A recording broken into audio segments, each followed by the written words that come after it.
Welcome to Minh in the Morning. After the last time, I had a pretty bleak tone, so I'd like to cheer it up a bit with this episode by talking a little bit about how climate change is going to kill us all.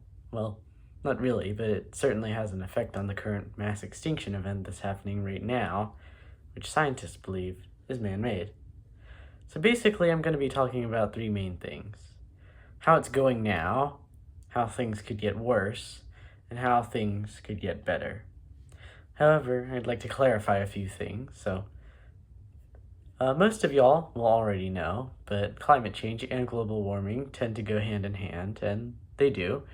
Global warming is a form of climate change, but climate change is not global warming, kind of like how a square is a rectangle and a rectangle isn't a square. The United Nations refers to climate change as the long-term shifts in temperatures and weather patterns.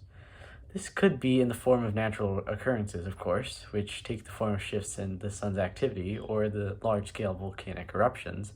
But the form of climate change that I'm focusing on is a man-made form of climate change that results from the burning of fossil fuels. Of course, you know that burning fossil fuels results in pretty bad stuff like the temperature of the Earth rising, aka global warming, but other less commonly known effects include the acidification of the ocean, which the carbon dioxide reacts with the water in the ocean and decreases the pH of the ocean, as well as pollution in the air, which contributes to several respiratory diseases every year, and deaths from such. This results in organisms like coral and plankton from being unable to form shells and skeletons, with existing structures dissolving, which is pretty bad for the marine life. Like, imagine going to the Great Barrier Reef and, well, all the coral being dead. So it's pretty important, and another reason why conservation is important. So now that I've got that out of the way, I can talk about the stuff happening now. Currently, the global average temperature has risen 2 degrees Fahrenheit. Not by much, but you already know that that little bit means a lot. Hurricanes and other storms will be progressively gaining strength over the years. Tuvalu, a low-lying island nation, has been sinking, with 2 of its islands reportedly under the threat of going underwater. And that was from an article 5 years ago. Now, highest temperatures ever recorded news broadcasts will be happening every year during the summer.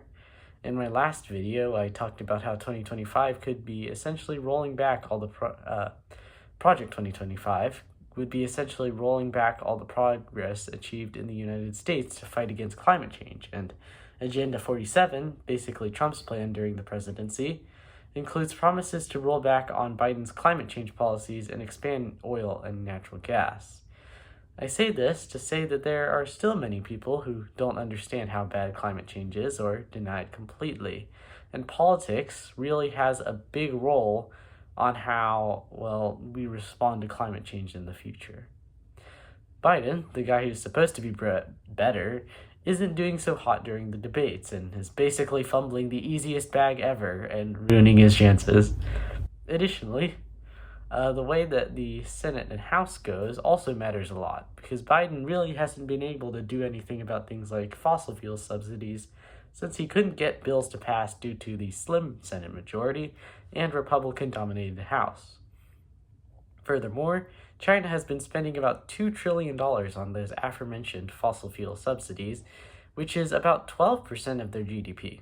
All of this stuff is happening despite the clear negative effects of climate change that it actively damages their country's GDPs by lowering crop yields, increasing the scarcity of drinkable water, increasing fire risk, and increasing the appearance of nuisances like mosquitoes and fleas. And yes, partly the reason I'm making this video is because I have mosquito bites all over my back, and I wish for their entire species to be eradicated. Those stupid bloodsuckers serve zero ecological purpose, and we should exterminate them now. The other part is I just want to get a video out. Anyways, that's all the stuff that I know is happening now or in the near future. So what of the further future, or the consequences of complacency? Well, certain climate change effects have been documented to be happening much quicker than expected. These effects include drought, food and water scarcity that accompanies it, wildfire, and extreme rainfall. Even if we cut all fossil fuel burning right now, temperatures will still continue to rise for several years. These rising temperatures have and will result in irreversible damage to, and I quote from the Intergovernmental Panel on Climate Change, or the IPCC, terrestrial, freshwater, cryospheric, and coastal and open water ecosystems. Even if we do meet the goal of those set in the Paris Agreement, which states for us to limit warming to 1.5 degrees Celsius, warming will still continue until 2040. However, completing the specific climate goal set in the Paris Agreement still isn't enough to limit the warming to 1.5 degrees Celsius because the United Environment Program estimates that countries need to triple their pledges under the Paris Agreement in order to do this. Additionally, if trends continue like this, the Arctic Ocean in the north is expected to become ice-free in the coming decades at some point before 2050. The southeast of the U.S., aka our area, is going to be experiencing more extreme heat. However, since we are further inland, we aren't going to be facing the brunt of problems of climate change, excluding effects such as those in extreme weather. Surprisingly, there are positives. Agricultural growing seasons will increase due to winter temperatures being experienced in a shorter time frame, and farmers may be able to experiment with other crops.